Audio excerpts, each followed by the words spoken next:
नून की सीनियर नायब सदर मरीम नवाज जज की अहलिया के हाथों तशद्दुद का निशाना बनने वाली रिजवाना की अयादत के लिए जनरल अस्पताल पहुंच गईं। मज़ीद जानते हैं आज न्यूज़ के नुमाइंदे सईद बलोच हमारे साथ मौजूद हैं। जी सईद बलोच, बताइएगा, मरीम नवाज इस वक्त रिजवाना की अयादत के लिए जनरल अस्पताल पहुंची हैं? जी, मुस्लिम लीग नून की सीनियर नायब सदर और चीफ ऑर्गेनाइजर अचानक जो है ना वो आज जनरल अस्पताल पहुंच गई है। वहाँ ठीक है सईद बलोच, बहुत शुक्रिया आपकी तफसीलात का।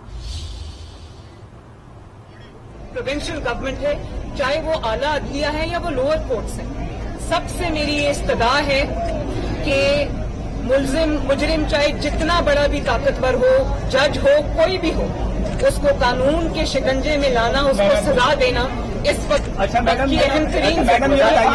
ये हमारी फ्यूचर जनरेशन है, हमारी अगली नस्ल है, इनकी हिफाजत, इनकी तालीम और तरबियत, इनकी सेफ्टी, इनकी सिक्योरिटी जो है वो रियासत की जिम्मेदारी है, वो हम सब की जिम्मेदारी है, हम सब का फर्ज है। और अगर रिजवाना जैसा, और मेरे ये बात तकलीफ है इसलिए कि रिजवाना का एक केस कौम के सामने आया है, मीडिया के सामने आया है, लाइमलाइट में आया है, पब्लिक आय में आया है, पता नहीं कितने इस तरह के केस जो हैं वो खौफ में, डर में, ताकत के इस्तेमाल से छुपा दिए जाते हैं। मुस्लिम लीग नून की नायब सदर मरीम नवाज जनरल अस्पताल के बाहर मीडिया से गुफ्तगू कर रही थी। उन्होंने कहा कि रिजवाना के मामले पर बहुत दुख हुआ। उनका कहना था कि बच्चों की तालीम और उनकी सेहत की जिम्मेदारी रियासत की होनी चाहिए, अगली नस्ल की हिफाजत हमारी जिम्मेदारी है।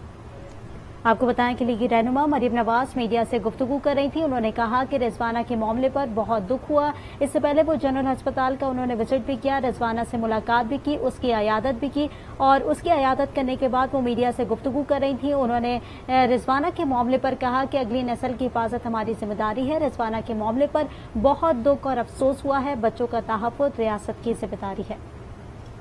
मरीम नवाज मीडिया से गुफ्तगू कर रही थी। उन्होंने रिजवाना की अयादत की, वहां पर जाकर उसकी सेहत दरियाफ्त की और साथ ही साथ मीडिया से गुफ्तगू करते हुए उन्होंने कहा कि रिजवाना के मामले पर बहुत दुख और अफसोस हुआ, बच्चों का तहफ़्फ़ुज़ रियासत की जिम्मेदारी है।